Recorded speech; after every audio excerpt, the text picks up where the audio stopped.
Hello and welcome. You're watching us on yet another special episode of Mad About Markets. And this one's special not because of anything else, but the fact that it's the 75th independence anniversary of the country. And the Prime Minister did speak about making defense products in India. In India, indigenously, yes. Indigenously. And immediately after that, we had the launch of our first indigenously built aircraft carrier, INS Vikrant. And what a proud moment that was for India. But you know, that is not all.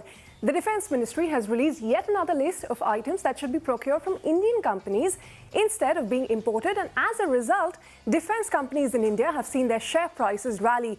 That is on top of mind today, and hear it from the experts. Here's what they said.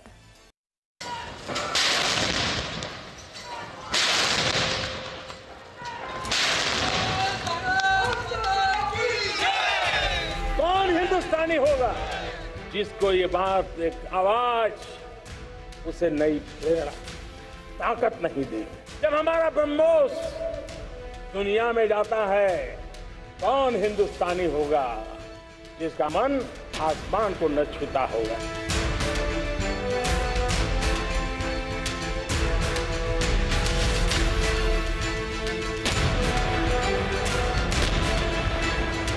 As we look at many common threats and the geopolitics that surround us with many common interests. So I do think that the trajectory of the defense relationship is going to go north. It's not going to be very long that we will see the first defense unicorn coming out of India. Our armored vehicle program, the Kalyani M4, where we have already started supplies, and we expect that that product will also become a mainstream product for the Indian Defence Forces in various different theatres and fields. Long distance missiles are going to be fired, and aircrafts are playing a big role in this. India is, I think, the third largest defense budget, almost 3% of GDP, which is quite substantial compared to the world. So the beauty is, of course, that these stocks are available at what I believe are good valuations. Bharat Mata ki Jai! Bharat Mata ki Jai! Well, that's what they said, the big opportunity in India's defense space. But why just India? You know, last year was remarkable in the sense that the world's combined military expenditure actually crossed $2 trillion for the first time. Yeah. Understandably, USA and China were the with top two. Well. Yes, with the war as well. But, you know, it was US and China at the top, and the third one was India. The third significant spender in the world was India at $77 billion. And here's the counterintuitive part. Despite the war in Russia, India was a higher defense spender than United Kingdom and Russia itself. So that's the kind of expenditure that we do. And why do we do that? Well, because we do have almost 1.5 lakh armed personnel. We have nearly 2,200 aircraft, 4,600 tanks, and 12,000 armored vehicles. So that's India's combined armed forces strength, so to say, right now. But a lot of that is imported, right? Because we're also among the largest importers in the world when it comes to defense products. So between FY17 and 20, 90 contracts worth 1.76 lakh crores were signed with foreign vendors alone. India accounts for 11% of the global arms sales currently. More than 40% of our defense equipment is actually imported. In the last 10 years, our defense expense has grown at a compounded annual growth rate of about 9%, whereas the capex, and here's the opportunity, has grown by only about 6%. Now, this indicates a shortfall in our defense capacity requirement, and that is exactly where the opportunity lies. Now, in the 5-year period between 2017 and 2021, what we've seen is our defense imports decline by 21% versus the 5 years ago. And we've also seen a 6 times jump in the arms exports since 2014 at $1.5 billion as of FY22. Yes, things are changing, and a large part of that is on account of the government's thrust that has come in on defense production and exports, and that provides another tailwind to the industry. They have a target of $25 billion worth defense products being produced in the country versus about $10.8 billion by FY25. And as far as exports are concerned, which have already jumped around 6 times to 11,600 crores, are expected to go all the way up to 36,500 crores.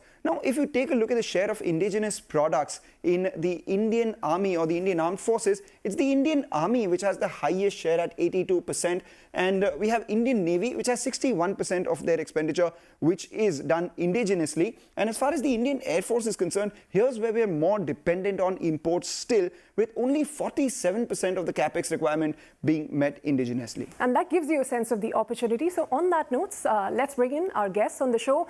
Jayant Patil, the Senior Executive Vice President of Defence at L&T, is with us. So is Commodore P.R. Hari, the Chairman and Managing Director of Garden Reach Shipbuilders and Engineers. We also have Amit Mahajan, who's the Director of Business Development at Paras Defence and Space. Gentlemen, thank you very much for joining us here. Mr. Patil, I'll begin with you.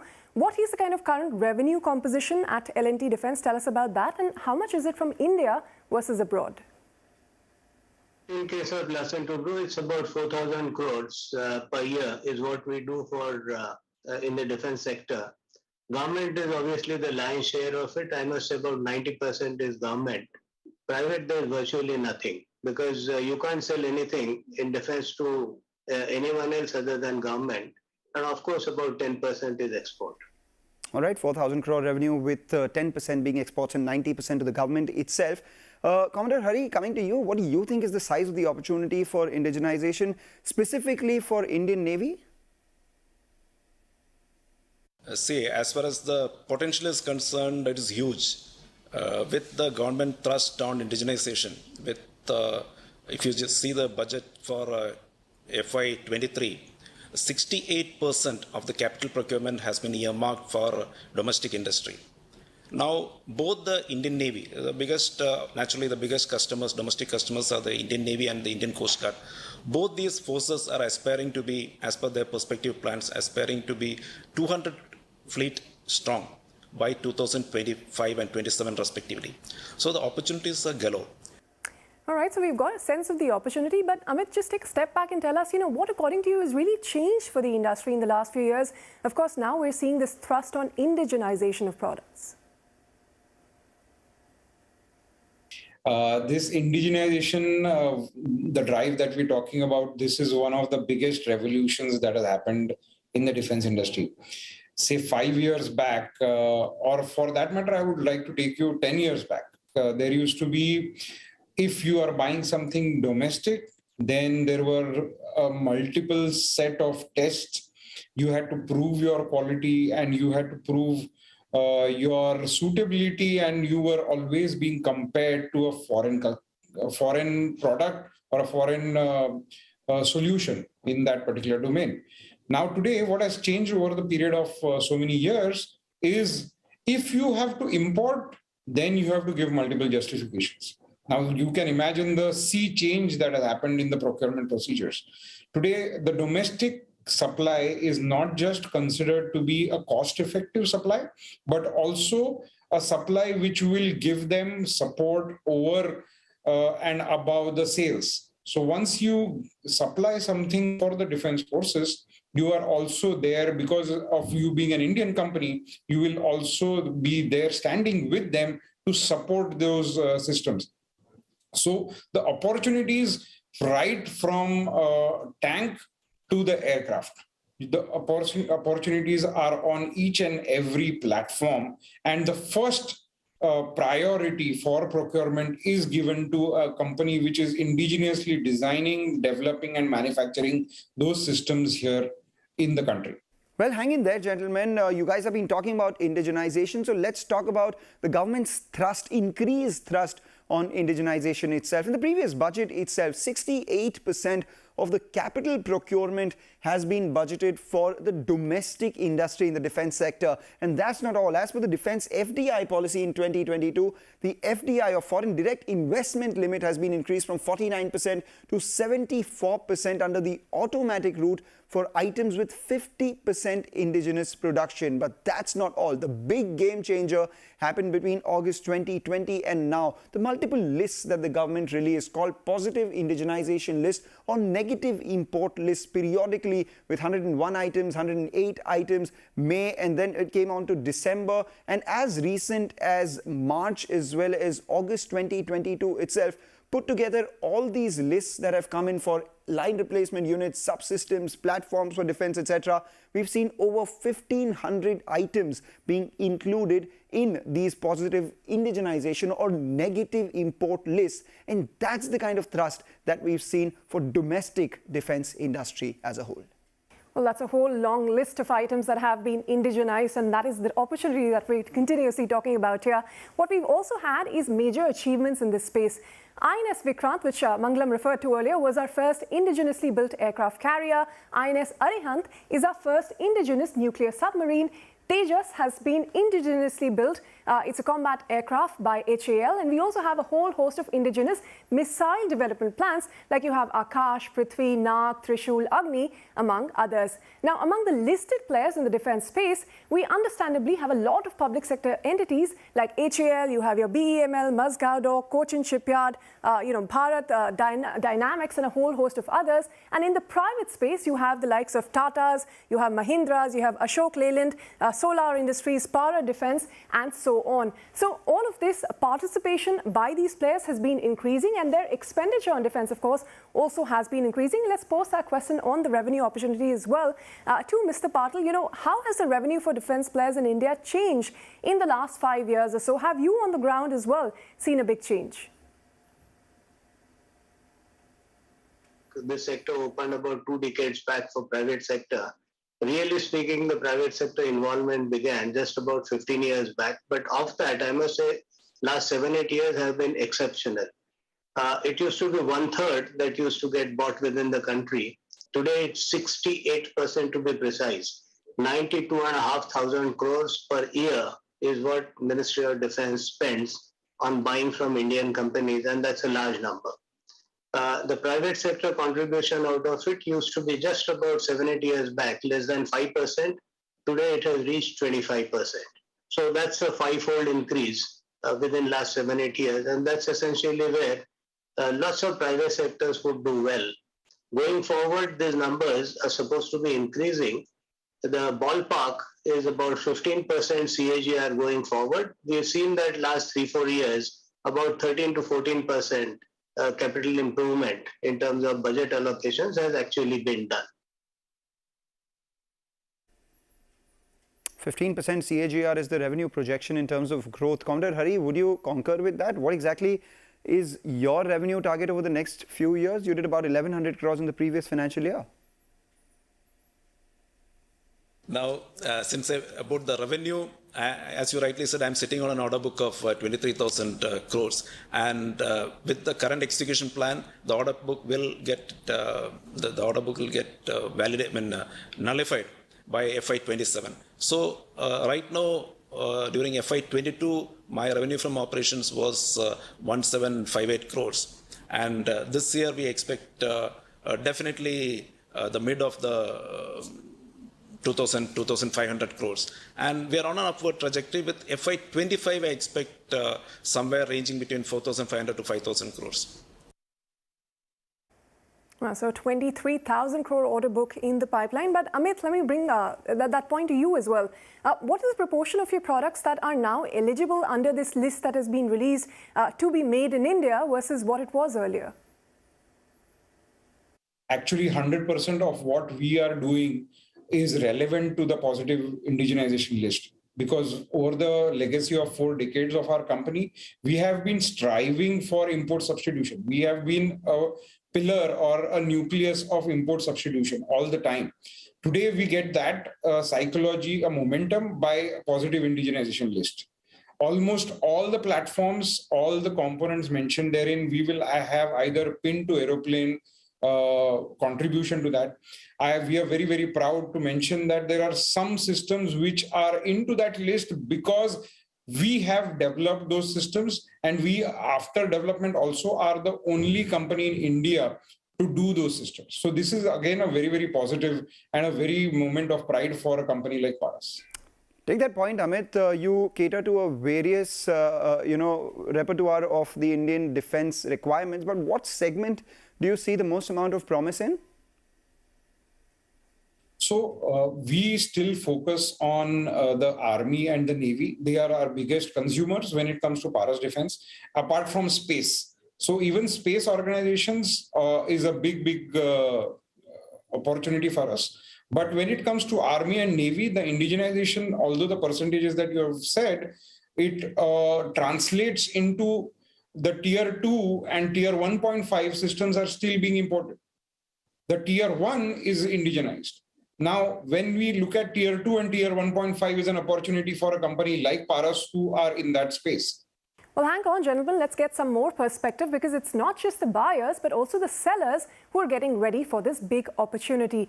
Defense public sector entities have over $1 billion in capex lined up in the 3 years between FY21 and FY23, as per Elara. Now, they estimate the opportunity to be over 9 lakh crores in the next 10 years, with field artillery and tanks around 1.6 lakh crores. You have helicopters, 1.3 lakh crores, combat aircraft about 1.5 lakh crores, and Navy and vessel orders at about 2 lakh crore rupees. So huge opportunity across all of these segments. Huge opportunity across these segments, but you know what the kicker is, that this does not include a lot of the massive potential opportunities that we have in defense R&D. We have drones, the policy is yet to be announced. We have ship repair as well as defense software space as well. So those are big opportunities that we're eyeing, apart from the ones which are already, out there for everyone to know. And that brings me to the question to Mr. Patil itself. Mr. Patil, has there been any capacity constraint in the industry? Because we hear, news items about there being shortages as far as the defense requirements are concerned.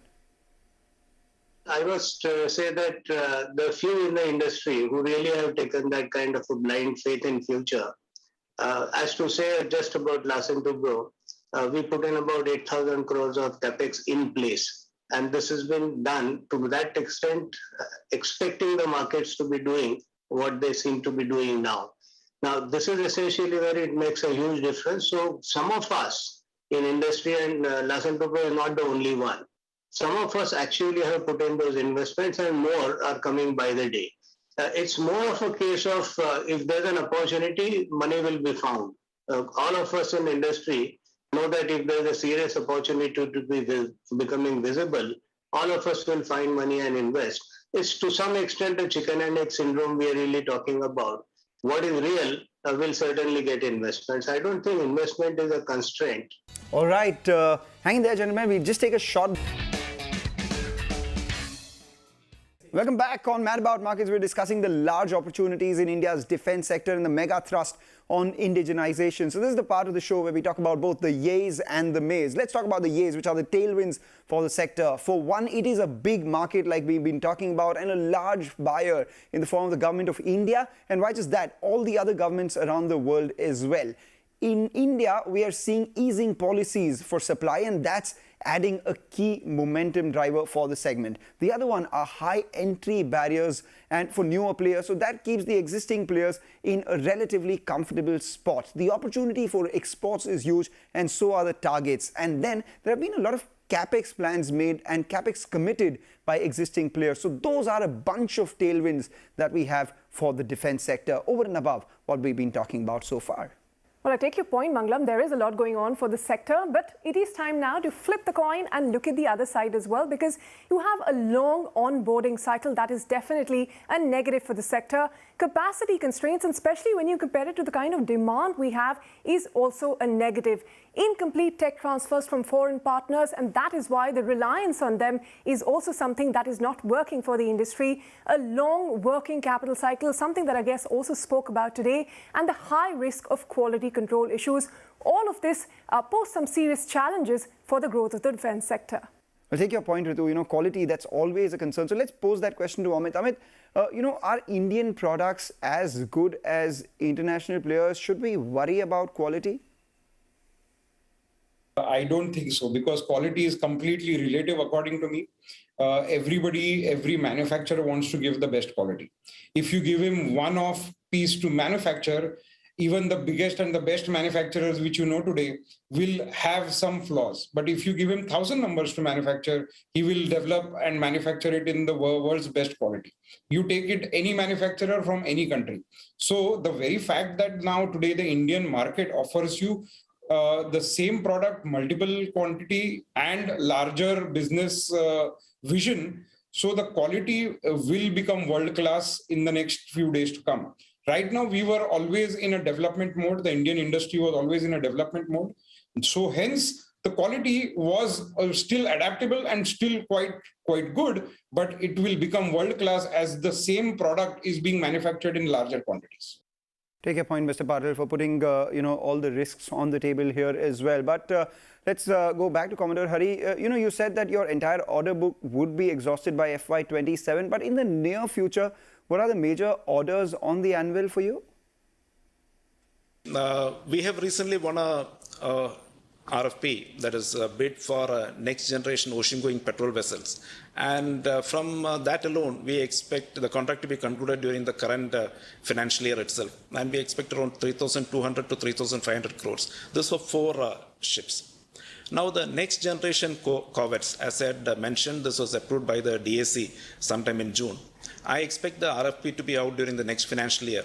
And this is a high value order, 36,000 crores. And here we stand a very good chance because one, our resident expertise having built and delivered 9 corvettes, both missile and anti-submarine warfare corvettes to the Indian Navy. So that kind of expertise is resident with us. Plus, of course, the capability in terms of infrastructure and resources. So our bidding strategy will be appropriate to win this order. The second aspect is that this 36,000 is going to be split between 2 shipyards. So the probability factor increases, with the contenders being the other 3 defense public sector shipyards plus a private player, Larsen & Toubro, and Cochin shipyard. So the probability factor is very high. This is one. The second order on the anvil is the next generation fast petrol vessels for the Indian Coast Guard. This we expect the RFP to come out soon. This is for 18 vessels. All right, and that brings us to our bigger question, and that is, are India's defense manufacturers battle ready to make in India? Mr. Patil, your take.